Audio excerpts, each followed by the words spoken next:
Hi there, my name is Philip Ideson. I want to welcome you to the Art of Procurement podcast, the podcast that helps you, a forward-thinking procurement professional, position yourself and your team to proactively take advantage of the revolution that's taking place in procurement today.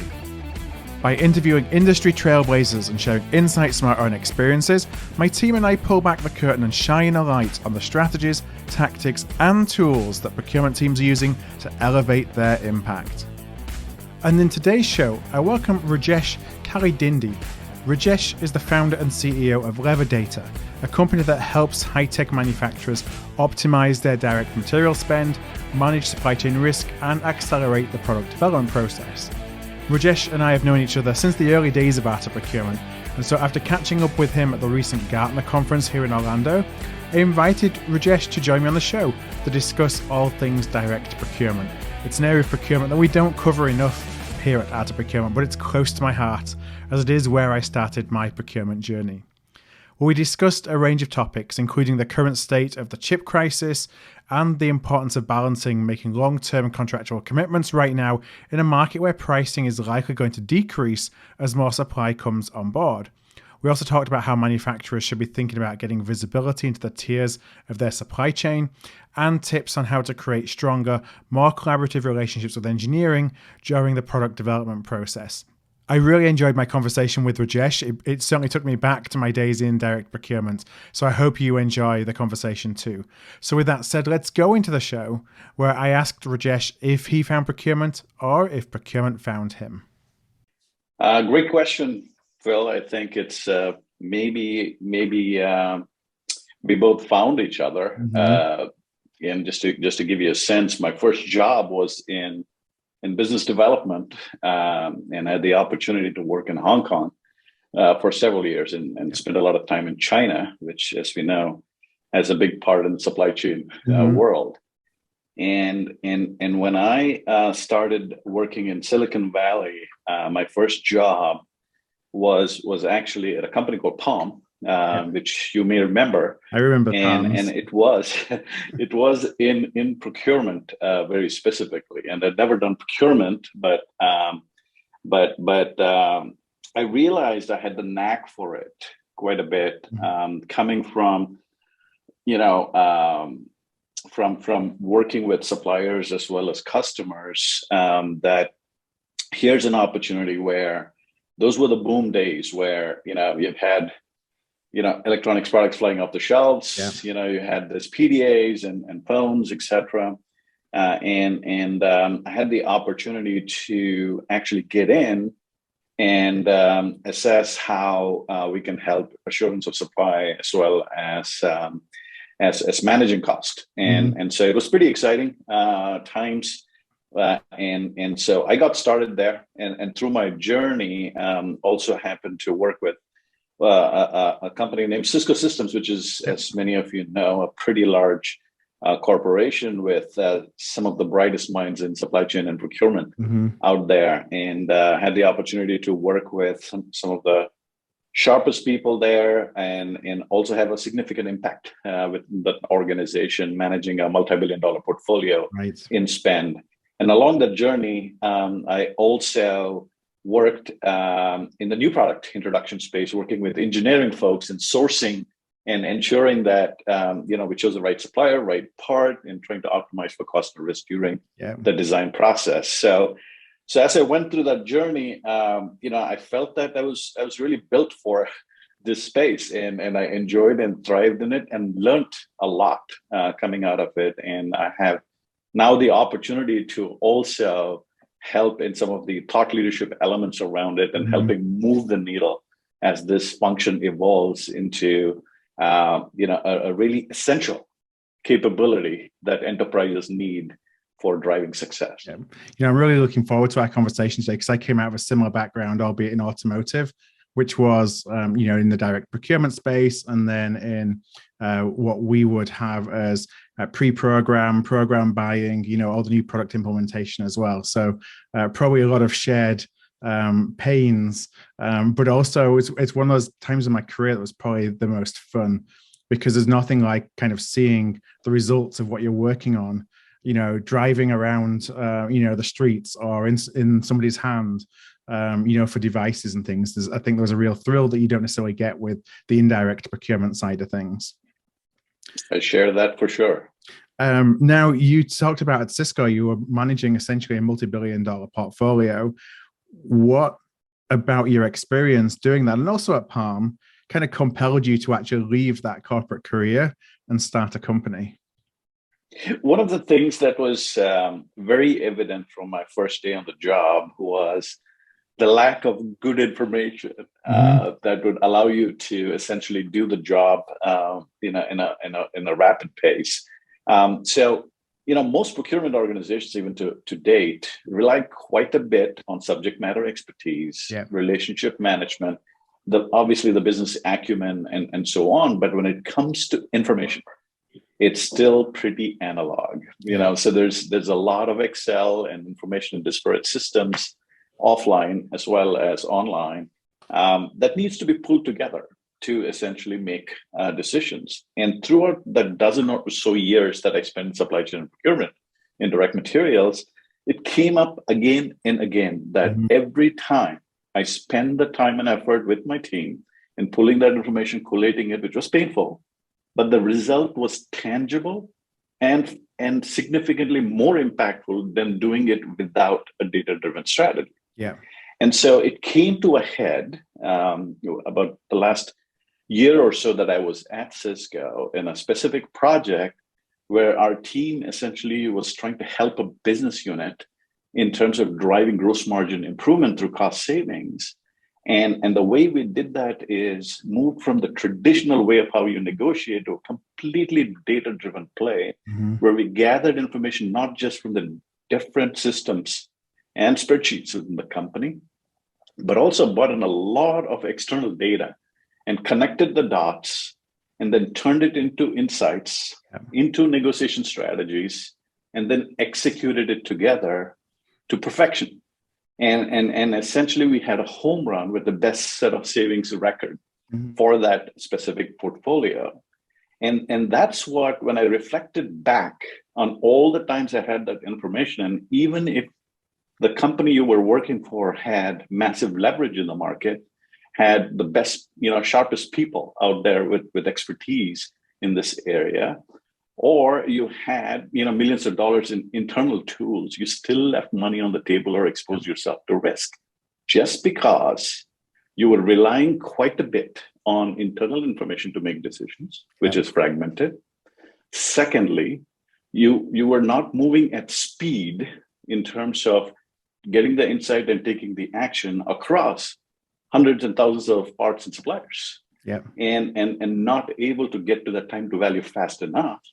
And so there was an opportunity to really augment that with technology, right? Take all the subject matter expertise and combine it with technology that does that work for you in terms of the speed, in terms of getting external information at scale contextualized, and helping you make decisions and taking action quickly. And that's where I saw that opportunity with that project and said, look, hey, how about building this capability that augments the human potential of really scaling from doing this with the finite, heavy, like high spend suppliers to every single supplier that's out there. How about democratizing this for somebody who has got 20 years of experience to someone who has 3 years of experience? And that was the possibility that I was looking at and the potential that I was looking at. And said, let's build a solution with technology that can do just that. And that's how I founded LevaData.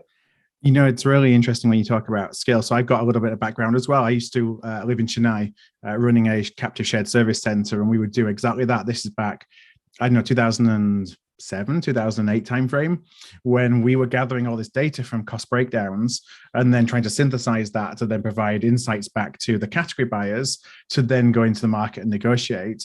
But there were a couple of problems with that. One was being able to scale it across all the things that you buy, because you could truly only have enough manpower to do that across, your 80-20. But then the other challenge was, how do you actually turn that data into insights that can be used? And that was almost as big a problem for us as actually gathering the data. Is that this information is good, but what do we even do with it? And that's the challenge that we then came across. So I'm fascinated to understand kind of how you approach that then within LevaData to take that information that you're bringing in into something that's actually actionable.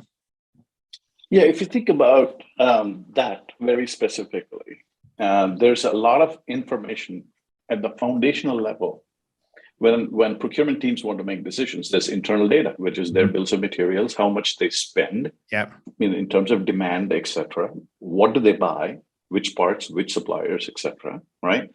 And then you have external information then, which tracks market intelligence, whether it's around raw material changes or currency or benchmarking data or supplier financials or you name it. There's a lot of external information that is pertinent with respect to that portfolio.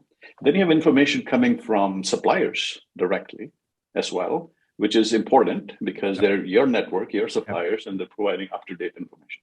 And lastly, we saw a tremendous opportunity to create a community across our customers in an anonymous, aggregated way, where we could pull insights in combo with these other sets of data, such that you maintain the confidentiality, but you provide market trends and insights associated with it. So that's the first piece we focused our efforts on. And it is really, I would say, pertinent to our company's name, right? It's about leveraging data. And we have to really get that right and build that foundation. But then you can make sure that you have fresh information from all these different sources, the ability to pull that in place. But once you have that, it's not enough, right? Now it's the opportunity to turn it into an insight that makes sense for your portfolio. And we have built algorithms very specifically that is able to connect these disparate sets of information, connect it to a specific part, a specific supplier, a specific commodity, and say, how does it impact you? Is it a risk? Is it an opportunity? And if so, what is the impact to your portfolio based on changes to that information? What decisions that you need to be making associated with that? And within the product itself, are you able to collaborate with suppliers directly based on that decision or internally to take that action? And in essence, build that framework to take insight to action all in one place, powered by that data. And that's in a sense, what is the LevaData solution on top of software that we built with AI, powered by that data, and then driving action and a closed loop associated with that. So hopefully that makes sense. It does. And there's a couple of things I want to talk about really in the conversation today. I want to understand, because you see all that data, I'd love to, first of all, talk a little bit about kind of some of the current supply chain issues that we're seeing and some of the trends as you're seeing those evolve. And then I want to talk a little bit more about new product implementation, which we talked about at the beginning, something that I think we're both passionate about, but there's a lot of both opportunity and a lot of pain points for procurement to be involved in that process that have a lot of long-term knock-on effects if we don't get right. In terms of thinking about the data that you see today and the current supply chain issues, I wonder, people are always talking about the chip situation. It feels like we've been talking about chips for 12 months plus now. Are you seeing that in your data that issue is starting to resolve itself, or are we in the early stages of kind of a multi-year issue or something to be mitigated against? Great question. As we know, this is a very complex area, and it's characterized by different things. In the chipset world, there is, as you know, substantial investment that needs to be put in place to increase capacity. Or, even when you're transitioning from one technology to another, it takes quite some time and capital intensity to get that online.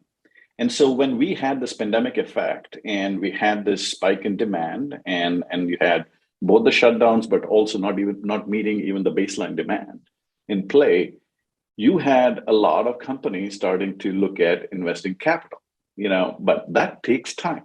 It's going to take probably another 1.5 to 2 years before you're going to see that extra capacity coming into play, right? And that can alleviate some of that situation. However, the interesting thing is today, you have a lot of companies that are still chasing that demand supply gap. and they are placing orders. And many times, that as you're chasing for supply, you're kind of creating that, whiplash effect, right? So you're a bullwhip, basically, which is like you are adding more demand, doubling your orders to make sure you get the supply associated with that. Not expecting that your whole order will be fulfilled.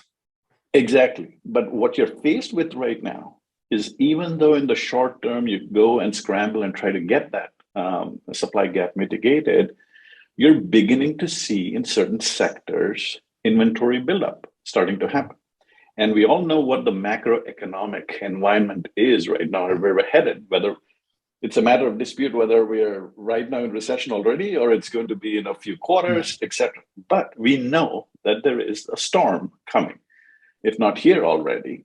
And so the issue is, you combine that effect of potential slowness of demand, and you combine this potential capacity that might come up, in the next, X quarters.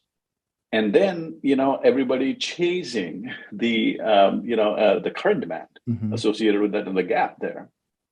That is expected to cause a challenge, a serious challenge, where companies will have to hit the brakes when they see, they're heading towards some level of slowdown, and then, demand, supply overshooting and demand associated with that.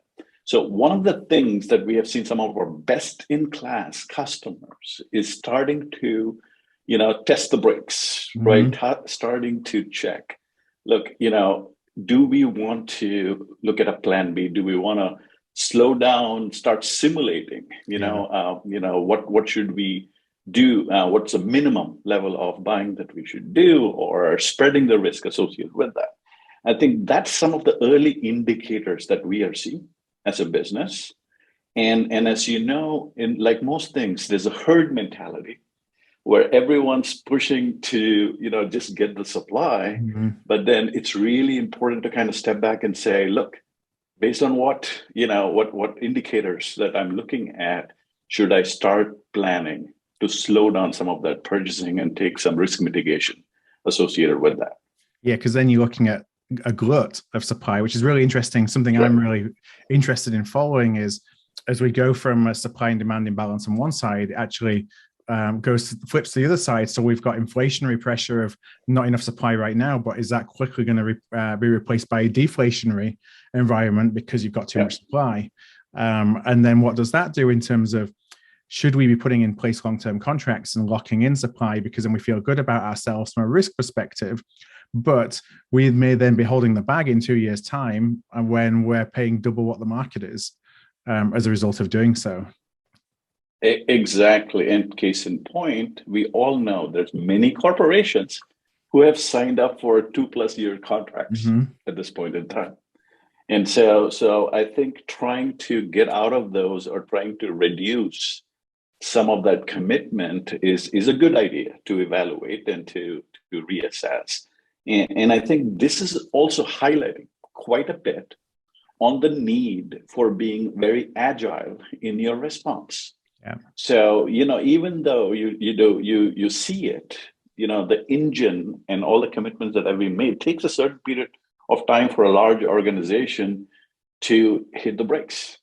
And so you got to figure out how you build that innate agility to be able to shift based on market volatility and take other decisions much more rapidly. And that's going to separate you from a competitive advantage standpoint. Right. That the ability to change quickly and optionality is something we've always talked about from a risk management perspective. Having as much optionality as you can in your contracts so you can change quickly is a driver. And I know it's cliche of competitive advantage, but it truly is for a procurement person. Maybe you're going to pay a little bit of a premium for that, but there's a lot of value. It's you don't want to always just be looking at a cost-based decision if you can pay a little bit of a premium, but to have the optionality when there's a lot of change that's happening in the market. Agreed. One of the other things as we're talking about securing supply, and that's always front of mind of anybody who's involved in direct materials. We've talked, it feels like, for years and years and years about trying to get visibility into our supply chains. And yet the reality is that most organizations have first tier visibility. and nothing else. Or, you know, maybe for some source of supply where you have a friendly first tier, a tier one supplier who's willing to open the books to show you what tier two looks like, maybe we can look that far. How do you think we overcome that? How do we start to get better visibility into our supply chain below the first tier? I think that's a great question, and the pandemic really exposed, all the challenges associated with end-tier visibility, and so I think there were a few things that drove it. As you know, there's certain sectors. There was a lot of outsourcing of manufacturing, whether it's ODMs or contract manufacturing, etc. And you depended on them to essentially manage your supply chain, and you left quite a bit of engagement at the product level versus the sub-tier supply base and so on. And so as companies have seen that hit different nodes, right, where the pandemic affected different nodes, and you didn't know where the next issue was going to come from. Now everybody woke up, right? Everybody woke up saying, look, hey, my number one focus, and you might have seen, pretty much every company that has a supply chain has invested in visibility as the first order of business for supply chain tools and so on. And so, the first plan was, okay, let me get complete first year visibility, and then a decent amount of success in the next year, right after that, with respect to component supply base associated with that. But then they've realized that it's just not easy to secure that information, because you have, your first year and second year folks not really sharing information associated with what's below that and so on. So it's been a battle, and it really is the leverage that may exist with the company that's buying the product, right? Pushing their first year, and then the first year's leverage over the second tier and so on, that is being tested in so many ways to get to that visibility. So as you go down that, in reality, there's very few companies that have been able to map multiple tiers for the 100%. So because with every tier, your percentage gets lesser and lesser in terms of coverage and visibility associated with that. It's natural. And the second big challenge is, now that you have some visibility, how is it going to stay fresh? Right? What do I do with that? In terms of both the part site mapping associated with that, but more importantly, what's happening with those specific set of sub-tier suppliers?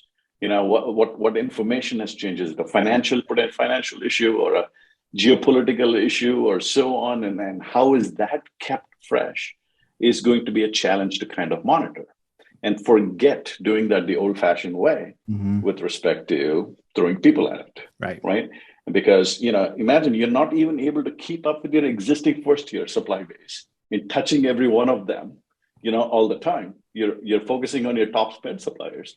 Now you have to cover all of them, and then you got to cover this exponential number beneath that, right? That's where it becomes really, really important to start looking at technology that can essentially track changes, map this out, and show in a very high velocity fashion, potential impact to the supply chain associated with that. Now, one thing that I offer up is, don't go for the diminishing returns of trying to go as low as possible, but figure out at whatever depth that you get, keep that information as fresh as you can, and be able to get insights out of that and start acting on those, before trying to, build that entire, 5-tier or 10-tier, so, supply chain visibility. Yeah, so try and get second tier, for example, first, before you try and have a sliver that goes down to fourth tier. Exactly. Now, getting that, let's say, second tier visibility, does that rely on your relationships with your supply base, or is there a way of doing that through technology that, so for organizations that may not want to share that specific information with you because they feel it's proprietary, but to have technology that enables them to input it, if you will, so some monitoring can take place, so you can maybe get some specific alerts without going and knowing the ins and the outs of your suppliers? Yeah, that's a great question. I think, there is a combination the relationships matter. I mean, it matter a lot. Leverage matters quite a bit in terms of getting to that info and keeping that fresh. But when technology can come in, the problem is that all suppliers are not the same, and all information is not the same. So even if you have the leverage, it may not basically be the same leverage across your entire portfolio, right, of suppliers or parts, etc. Yeah.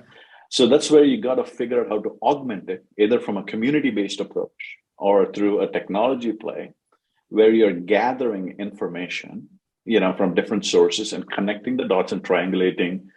Here's potential supply chain, right? Potential supplier, potential part mapping that might happen associated with that. And it's not going to be perfect in terms of the specificity, but directionally gives you enough information to make decisions. Right. And that's where, technology can help. Yeah.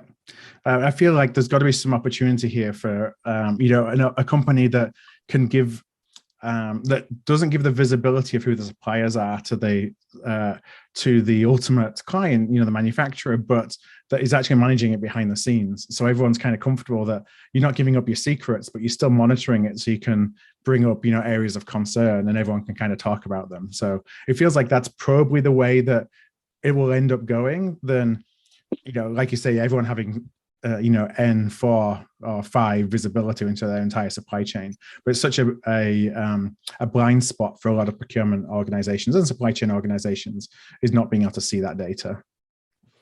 I agree. And I think that a solution which is more of a community-based approach where you don't really have to tie in the information to a specific customer, but have more of, look, here's a supplier or a site that supports 10, 20, 30 customers, right? And then being able to monitor that, etc. Then you can ask some questions like, do you use these if something is flagged up as a area of concern?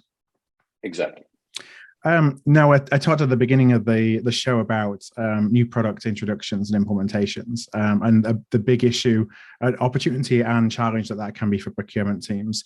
What role do you typically see with the companies that you work with that procurement plays in new product development?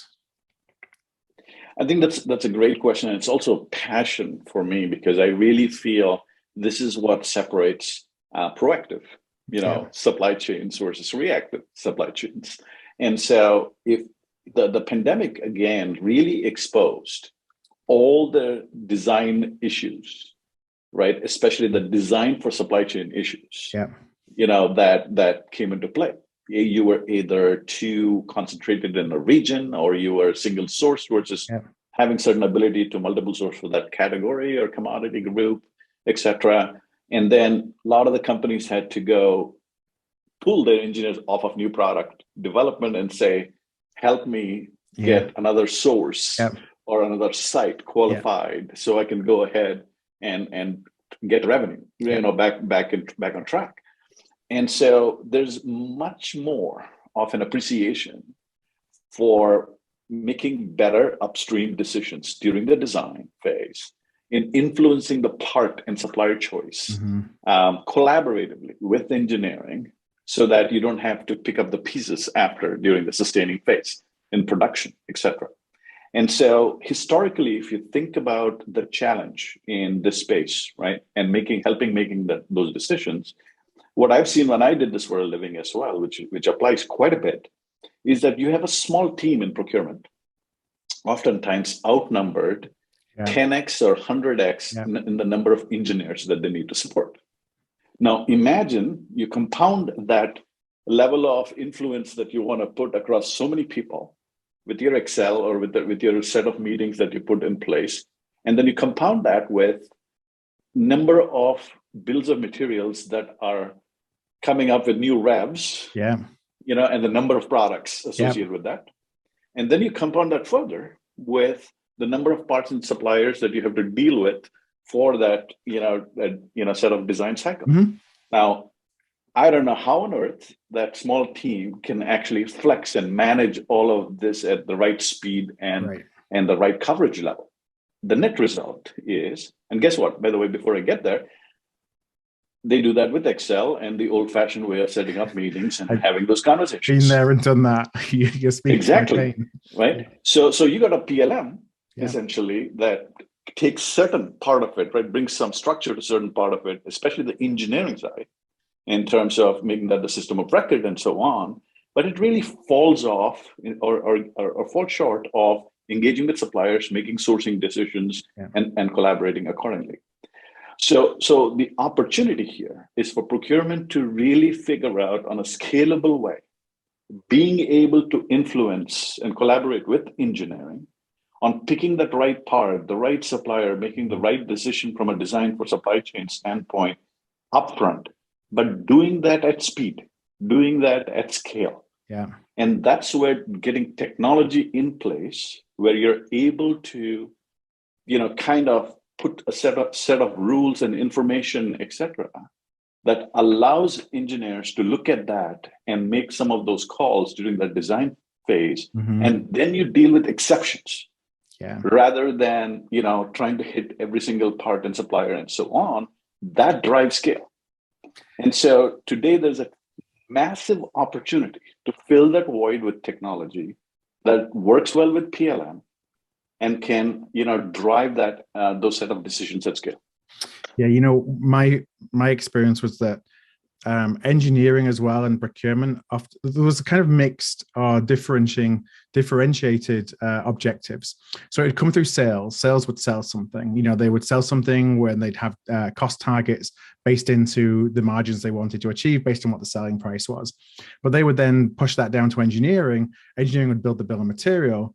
But their real focus in not really understanding the impact of how they were going to design to fill that bill of material was, I need to build the Rolls Royce. Even if we've sold, something that may not be a Rolls Royce, it was, professional pride around, I need to design and engineer the component that does the job the best, that is probably overspecified.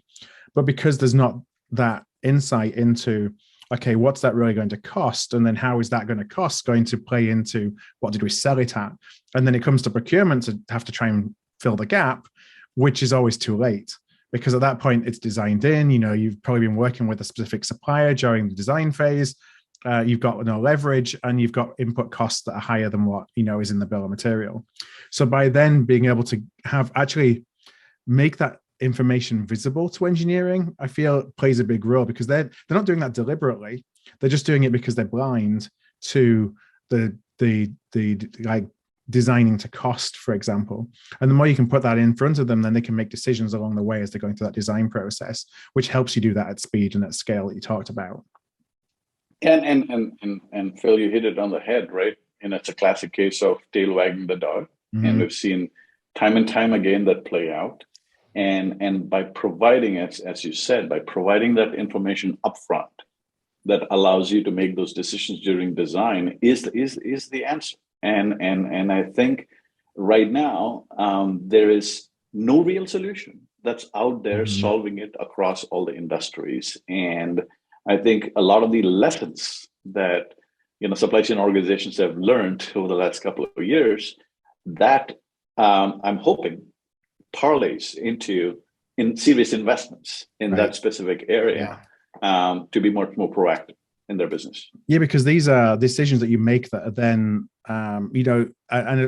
using the word stuck with is probably the wrong choice of words, but, it's going to impact the next 3 to 5 years of a program, the decisions that you make in the design phase. So it's going to be really hard for you and expensive to change the decisions that are made as you go through that, and that has a knock-on effect of everything. Because once you've designed it in, you are pretty stuck with that component unless you go through a big redesign or you spend a lot of money trying to find a dual source, for example. So really impactful decisions are being made without really the full kind of the big picture consideration of what needs to go into that design. Exactly. So I think that we could probably do, some episodes on these points alone, because there's a lot to talk about, and it's bringing back a lot of passion for me for my days in direct materials and manufacturing. But I know that from a pod perspective, it is about time to wrap things up. And I just had one final question as kind of my wrap-up question, and that's, we talked a lot about the last couple of years and the pandemic and what that has done in terms of the challenges that folks are facing. How do you think we should take the learnings from those last couple of years and actually challenge the way that we challenge ourselves in procurement about the way that we make or facilitate decisions? I think that's an excellent question. I think the biggest set of learnings that essentially have come across and pretty much affected every single industry that's out there. The first piece I would say is the need for rapid response, or the need for speed has hit pretty much everyone, and that need can and must be fulfilled with technology, because it's just not possible for a small set of humans to be able to do it at scale, right? And so the augmentation is absolutely needed with technology. And so how do you get there? It's going to be quite a bit of figuring out, how do I get insights, at scale? And then how am I able to process, transform, and assess impact to my portfolio? How am I able to make decisions at scale? And then finally act at scale as well, right? And all hopefully in the same place, right? And so that becomes, that insight to action loop creates that agility associated with that. Now you start breaking that into different systems, or you start getting manual in some of those actions, then very quickly that breaks that process, right? Exactly. So that's the first piece, which from a learning standpoint, building that rapid response capability becomes super important, because we all know that it's a new normal with respect to market volatility and how you need to go work that. The second piece, which I think is super important, is building the capability to be proactive, right? You always have to have rapid response capability, but whether it's going to look at resiliency independent of an event, really understanding the resiliency of your supply chain and proactively working it becomes super important. We often fall into the trap of, it's going to cost too much, or it's going to take too much time, etc. So I'm going to wait, right, till some event happens, right? We've all seen what happens when, and so on. So getting the boards, getting the C-suite to start helping in driving that resiliency with the right investments becomes really important. And for that, again, you have to have a sensing engine that looks at your supply chain at any point in time and identifies where you need help. The third piece, if you look at the topic we talked about, the new product introduction area, becomes super important for us in upstream decision making, right? Figuring out how we design things right, both from the needs of the engineering team with respect to the right technical capability, the innovation elements, and so on, to having the right cost and the right supply chain risk optimized in that area upstream, choosing the right suppliers, choosing the right parts, etc. Those are things, again, that needs quite a bit of investment, and part of the learning that's come out of what we've seen in the last couple of years. So to summarize, those are the three things I feel are areas, with the foundation of, hey, I get better visibility, but I gotta, that's not enough. Right? That's necessary, but not sufficient. We got to get these three capabilities in play for organizations if they want to have competitive advantage. And I guess one final follow-up question on that then, are you finding from a business case and an investment perspective that it's a much easier conversation with the C-suite than it would have been pre-pandemic, that there's a recognizance of the value of investing in best-in-class supply chain and procurement, whether that's tools, technologies, processes, that perhaps was a harder sell before pandemic? Absolutely. And I think this is the age of supply chain, technology and solutions, right? And it's a bit of an inflection point. The pace at which companies are going to move obviously depend on companies who are serious about, getting competitive advantage by doing things, and putting infrastructure in place faster than others. And so without a doubt, there's more investment, more baked into strategies of chief supply chain officers and CPOs out there than I've ever seen in my career at this place. It's a good thing. Now it's essentially figuring out how they're able to get the rest of the organization to adopt them, to use them, to get through that change management and actually get full value out of these investments coming up. That's going to be the big challenge moving forward. We talked right at the very beginning, so to bring us back full circle about the potential of a recession or whether we're in a recessionary environment right now. Do you think that's actually going to change the investment landscape for procurement supply chain? Positively, negatively, it's going to stay the same? Like, if you were a betting person, what do you think that's going to do for our profession? Unfortunately, and this is what's going to happen. There's the herd, and there's the people who get really aggressive in times of, in times of challenge. Right. So you're going to have best in class companies and companies that forward thinking that are going to say, hey, you know what? This is the time to accelerate. I'm going to keep investing. I'm not going to cut down my budgets on this because I've seen the pain that we've gone through. We're going to, carry it through. But there is going to be the companies who are like, hey, you know what? The big, ambitious digital transformation projects, let's cut that down because demands that slowed down, and let's go, take some of those actions. Or now I don't have enough people, or I'm having to cut people. So I'm just going to dial back and run bare bones and so on. So I think you're going to see a mixed bag, but that's going to separate the companies essentially in terms of their success coming out of a recession. Right. And so my hope is what the pandemic would have taught us is not to be penny wise, pound foolish. Yeah. And that they are, essentially driving towards the necessary investments such that function becomes a competitive advantage for them. Well, Rajesh, I want to thank you so much for joining us on the podcast today. I'm going to link up your LinkedIn profile in our show notes and also the LevaData website. If anybody who's listening would like to check you out and a little bit more about what you do, I'll put those. For anybody who's listening, you can go to artofprocurement.com/podcast. And you'll find all the show notes for all of our recent episodes. In fact, for our entire back catalog, which is almost hitting 500 now. So lots of information there, but you'll see this podcast at the top of that list. So I want to thank you, Rajesh, for your time once again. And I can't wait to talk to you again soon.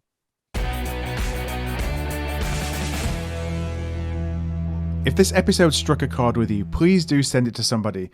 We grow here at Art of Procurement through word of mouth, and that would be really appreciated. You can also support us by giving us a thumbs up, a star rating, or a review wherever you listen to your podcasts. Since 2015, we've built the world's largest free resource for procurement professionals looking to elevate their impact. Our resources span podcasts like this, videos, blog posts, papers, and events. To join us on the inside and to ensure you never miss an episode, a webinar, event, or a post, please do subscribe to our weekly newsletter, This Week in Procurement. You can do that at artofprocurement.com/subscribe. That's artofprocurement.com/subscribe. Thank you for joining us today, and I look forward to seeing you again soon.